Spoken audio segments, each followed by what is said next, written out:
Le retour de Polnareff, c'était bouleversant, quoi, parce qu'il n'avait pas chanté en France depuis 73. Ouais, c'était 34 ans après et moi, personnellement, c'est là, je crois, où Bercy a le plus vibré parce que Polnareff avait, réussi à remplir un nombre de salles incroyable, hein. Ça tenait du record. On n'avait pas vu ça depuis les époques où Johnny Hallyday occupait Bercy 3 semaines.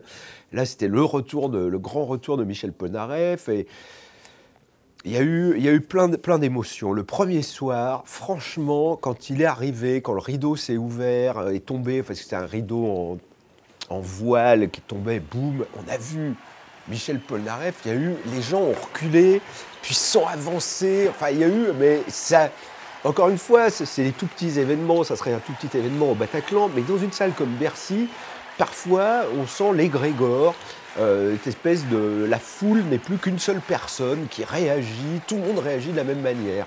Et alors on a vécu bon, un très grand concert, et ensuite, dans les coulisses, il y avait un accueil pour les journalistes, et là circulaient des rumeurs assez sordides, disant que l'artiste n'accepterait de parler à la presse que contre des sommes incroyables. On parlait de 120 000 euros pour une interview. Enfin, et d'un seul coup, Polnareff est arrivé en peignoir.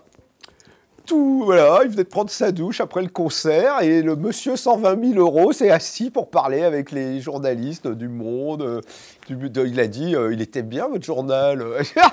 Donc c'était incroyable. Et là, il a détruit la rumeur instantanément sous nos yeux. Il a fait une espèce de conférence de presse en peignoir de bain, c'était assez incroyable. Là vraiment, on a vécu un événement.